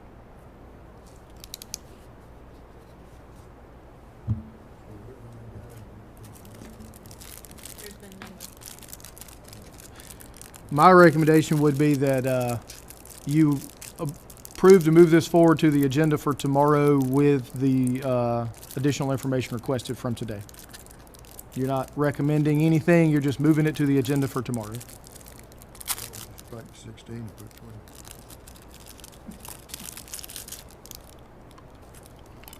Up to you, sir.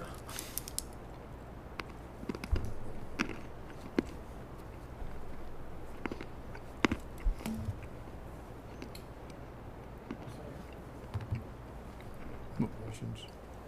You're striking the 16 and making the motion 20. Listening to somebody read that out. I move that the Facilities Committee recommend the full commission enter into an agreement with HIC Altana for 20 acres of property and additional infrastructure improvements for enhanced water and wastewater services along and near Highway 99 and Exit 42 with a full discussion tomorrow. Second. All in favor? Motion carries 2-0. Thank y'all. Oh, got it. Sorry. Next item is the resolution, Georgia Department of Natural Resources. Mr. Williams.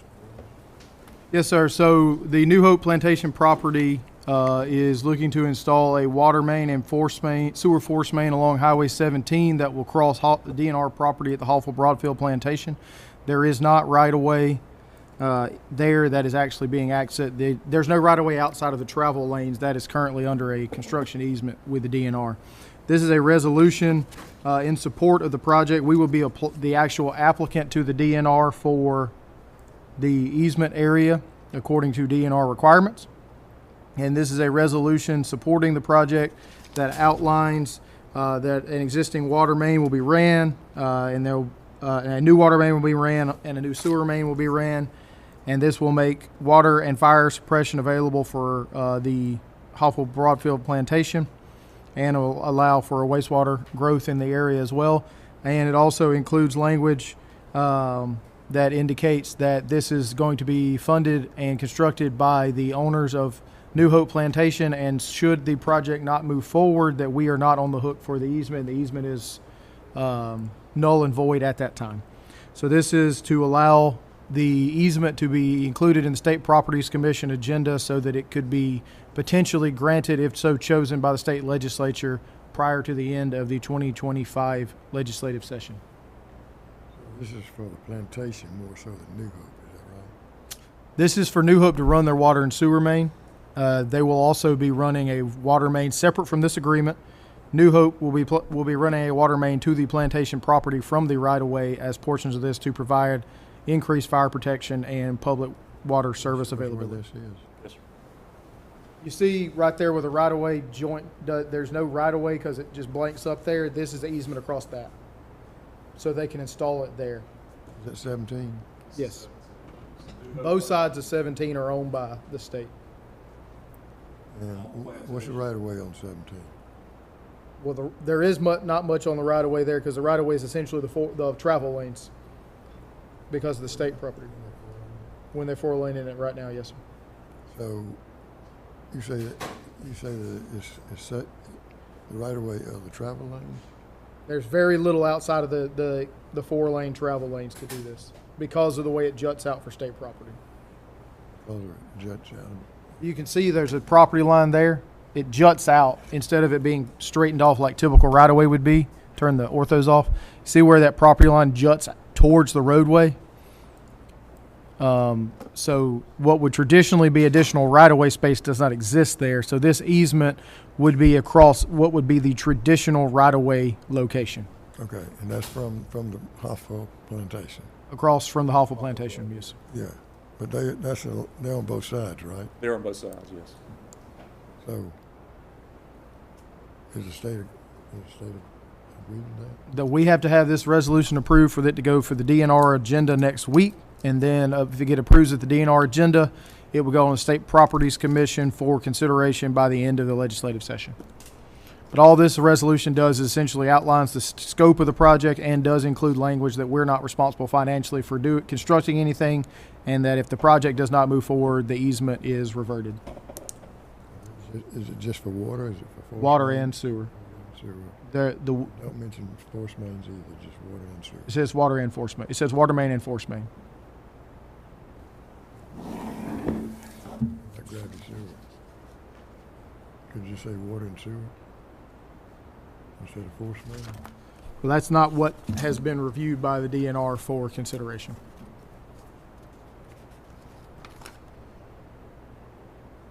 Does the plantation want to put in sewer? That's the force main they're putting in, is to get the sewer from the plantation property to Shell Road. The resolution that's attached does. Whatever. Yeah, that's not technical. Okay. The easement goes away, it does not revert. It does Oh, not. But the water and sewer is going to be on the opposite side of where the plantation house is right now. That's correct. And New Hope, the owners of New Hope, separate from this agreement, will run a water main to the plantation property to provide increased fire protection and the availability of public water service for the New Hope, the Hawful Broadfield plantation. Is this being done for the plantation or for New Hope? Yes. Both. So, but the water, how's it going to be run to the plantation on the east side of 17? They would come back across with the stub out and extend water over the awful plantation. So we're going to put casing underneath 17? We will not be They doing will. that. They will be doing that. New Hope plantation. Where they going to put the tank? Not yet.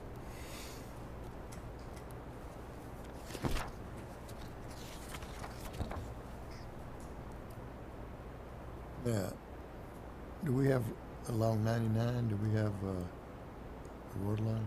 Not right now, but as portions of this project will be installed to service the New Hope property. There's water stubbed out there.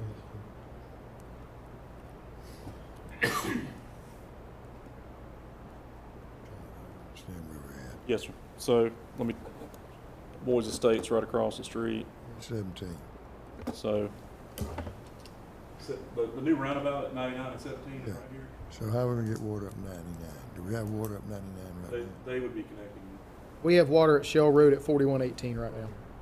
So, all the way up to so who's going to be connecting it? New Hope plantation. plantation would be connecting all the way to this point right here. So they're putting in that line and deeding it to us. Yes.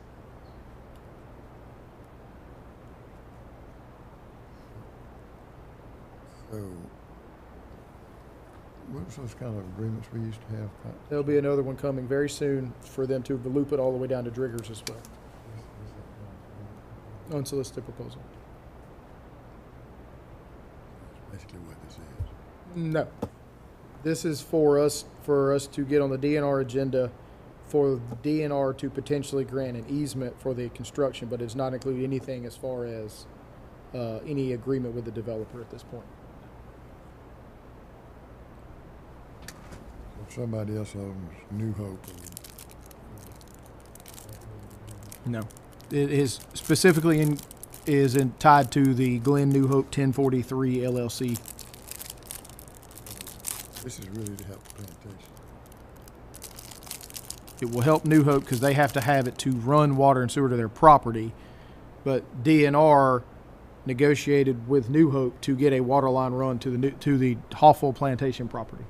We have plans for New Hope now? Preliminary plat is all that we've seen. No construction plans.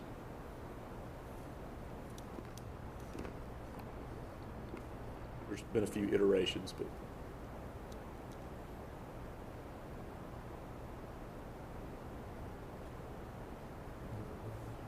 Motion? I move that the Facilities Committee recommend the full commission approve the resolution in support of the water service, wastewater, and fire protection project at Hallfield Broadfield Plantation. Second. Any other questions? All in favor? Motion carries. Next item is easement conveyance. Yes, sir. At our South Harrington well facility on South Harrington Road, Georgia Power approached us about installing an additional underground power cable to a transformer located on our site to create a looped underground power system that benefits the water production facility and all the nearby neighborhoods. There seems to be, at least due to the at the well site, there seems to be some level of recurring power outages in there because of the lack of loop system. Very much like we do looped water mains, they're trying to loop this.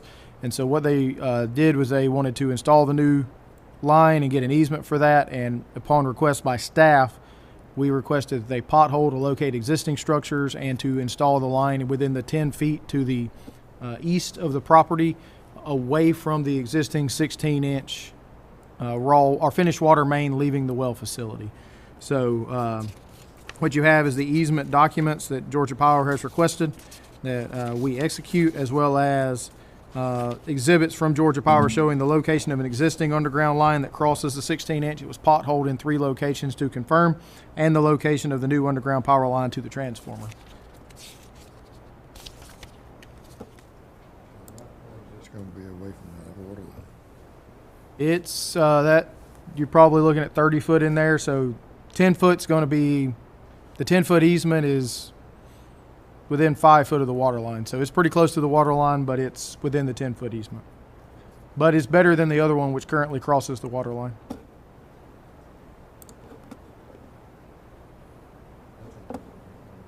It's the main line coming out of the well site, yes, sir.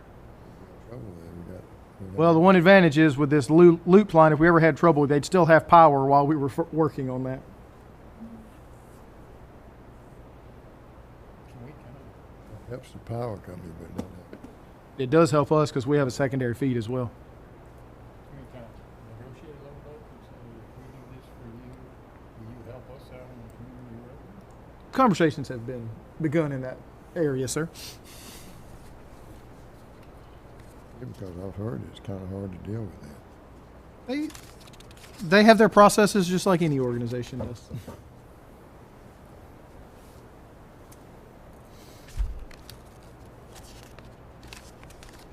Will we ever need, will that affect our ability to work on that water line? No, sir. The water line is fully outside of the easement, and as well as obviously with the water line, it's at minimum bury, so it should not impact our ability to work on the water line.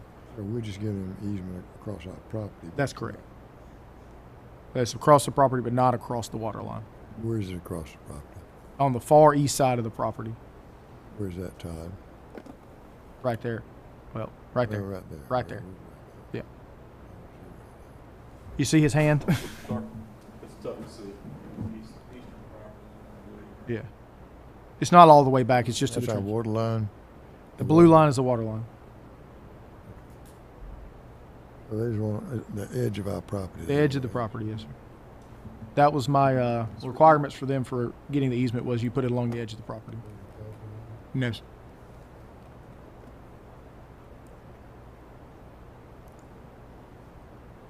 But if we don't have to run the generator because the power goes out, we're going to save money on diesel fuel. So this gives us a loop. Looped underground power system, yes, sir. The loop is just serving us. It's not, No, it provides a loop for the entire Harrington area. So it'll help our other pump stations and stuff in the area as well. a motion? I move that the facilities committee recommend the full commission approve the advance of utility easement at 161 South Harrington to Georgia Power for maintenance of underground power. Second. All in favor?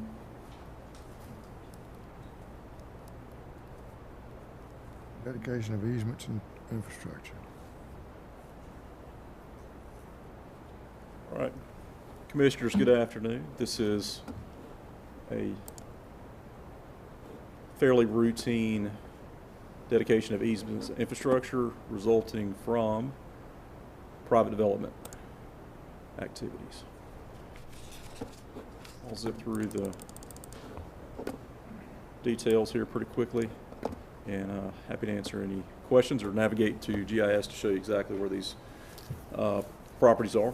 First one is London Murphy Tract, dedication of infrastructure and easements.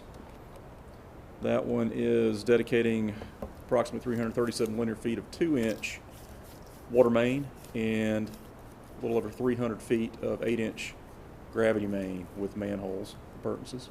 That is on St. Simon's Island off of Demery Road there. Record drawings are attached down here. We'll look at those real quickly. Also includes the easement, the water and sewer utility easement. So off of Demery Road here, they're extending here so they can develop those internal lots and feed those by, become customers of joint water. All the infrastructure that was installed and inspected by joint water staff, or not installed by joint water staff, installed by. We didn't install this time. Excuse me, let me stop. It was installed by private efforts and inspected all along the way by joint water staff and meets joint water sewer standards for construction. So record drawings there, everything's been tested for our requirements, and for all intents and purposes, it's good to go for dedication for public.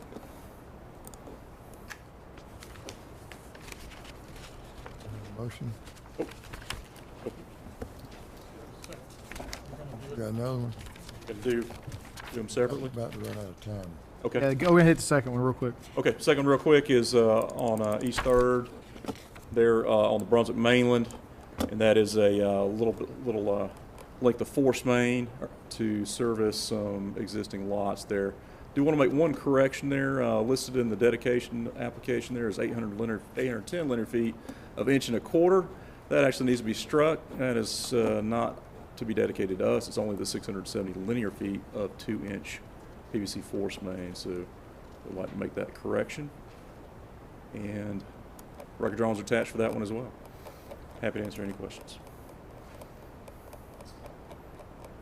We've got the facilities that we recommend for the commission to approve and accept these projects with associated documents. Second. All in favor? Motion carries. Thank you, Commissioners. Discussions, anything? A couple things to highlight on the project report. ARCO, the paving has it been completed, or is it it's at least underway? It's underway, still be inspected and accepted by Glynn County. Yeah, and then Almost finished though? They're nearing completion. I expect them to be done, if not this month, by the end of the month, except for punch list items, likely. And then we've done startup. We still have some punch list items, but startup on pump station 4002 and pump station 4044. They both seem to be operating very well on the new electrical systems. And of course, the 4044 is a whole new pump station. There's obviously some punch list items we still have to address, final dressing of the site and things like that. But those pump stations are being handled very effectively. Those were both installed by Popco as a prime contractor. So those are the high points thus far. We have started construction on the Highway 17 North Pump Station as well. They've started doing sheet piles out there. And structures are on site. Big crane. Big crane out there, so we can set all those. That's the high points. The reports are in there for the water and wastewater. If you have questions, reach out to me. I'll be happy to hit those with you. All right. Have a motion to adjourn? Make a motion, we adjourn. Second. Motion to adjourn.